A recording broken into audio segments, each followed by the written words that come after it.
अगर हमारे पास यूएसए की एलएलसी हो और हम उस एलएलसी के ऊपर बिजनेस ही ना करें, तो क्या हमें साल के बाद फेडरल इनकम टैक्स देना होगा?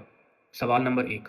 सवाल नंबर 2, अगर हमारे पास यूएसए की एलएलसी हो और हम उस पर बिजनेस करें, लेकिन साल के बाद हमें कोई प्रॉफिट ना हो, क्या हमें फेडरल इनकम टैक्स देना होगा? सवाल नंबर 3, अगर हमारे पास यूएसए की एलएलसी हो, हम उस पर बिजनेस करें पूरा साल और साल के एंड पे हम अच्छा खासा रेवेन्यू जनरेट करें प्रॉफिट की शक्ल में, क्या हमें फेडरल इनकम टैक्स देना होगा? वन बाय वन इन सवालों के ऊपर बात करते हैं। अगर आपके पास एलएलसी है, ईआईएन नंबर है और आपने एलएलसी बनवाने के बाद बिजनेस स्टार्ट नहीं किया, तो 15 अप्रैल फेडरल इनकम टैक्स की डेट होती है। अगर आपने एलएलसी बनवाई, आपने बिजनेस नहीं किया किसी वजह से, तो आपको नील रिपोर्टिंग सबमिट करवानी होगी, फेडरल इनकम टैक्स नील रिटर्न। और सेकंड सवाल था, अगर हमारे पास एलएलसी है, हमने बिजनेस किया है और किसी वजह से हमें प्रॉफिट नहीं हुई, तो क्या हमें टैक्स देना होगा?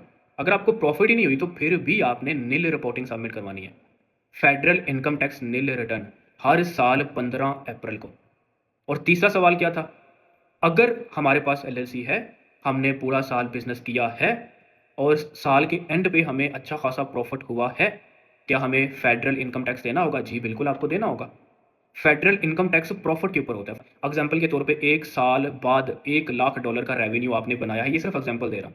अब ये रेवेन्यू है, इसके अंदर टोटल आपके एक्सपेंस होंगे, प्रोडक्ट की कॉस्ट होगी, कंपेन की कॉस्ट होगी, सारा कुछ निकालने के बाद जो प्रॉफिट बचेगा ना, उसके ऊपर आपको फेडरल इनकम टैक्स देना होता है। अगर आपकी प्रॉफिट $10,000 है तो ये 10% देना होता है। अगर ये 10 से लेके $20,000 के बीच में प्रॉफिट है तो ये 12% आपको देना पड़ता है। और अगर $20,000 से लेके $40,000 के बीच में प्रॉफिट है तो ये 22% तक आपको देना पड़ता है। और इसकी जो डेट होती है ना, 15 अप्रैल होती है सिंगल मेंबर एलएलसी की। जो मल्टी मेंबर एलएलसी होती है वो 15 मार्च उसकी डेट होती है। तो मजीद अगर इससे रिलेटेड कोई सवाल है तो पूछिएगा और वीडियो लाजमी शेयर करिएगा।